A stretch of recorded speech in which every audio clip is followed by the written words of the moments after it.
Good evening mga ka-travelers. Ngayon ay bababa kami papunta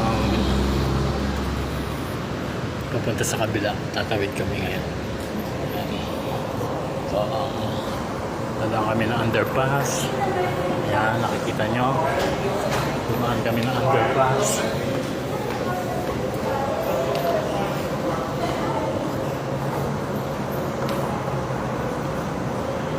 Yan ito ang underpass dito sa Pilipinas. Malinis, maayos. Kaya lang kinarap nila yung mga dilaw-dilaw.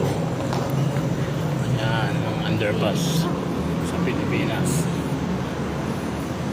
Ayan, nakakita ulit tayo para makita natin ang La Peninsula, Manila.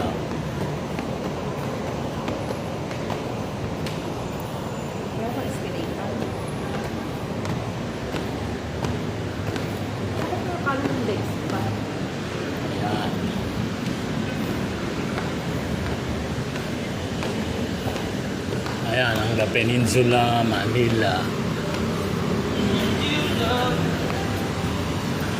Ayan ang Shangri-La Hotel.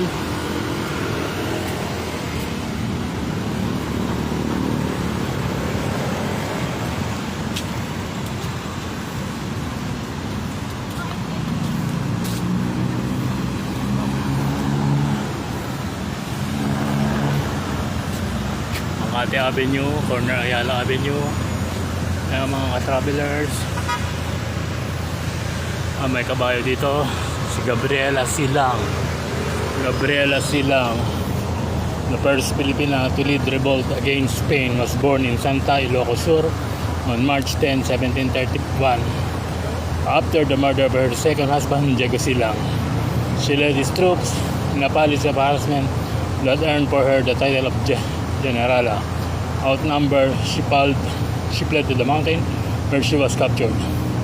And after a summary trial, ang publicly hindigan on September 20, 1763.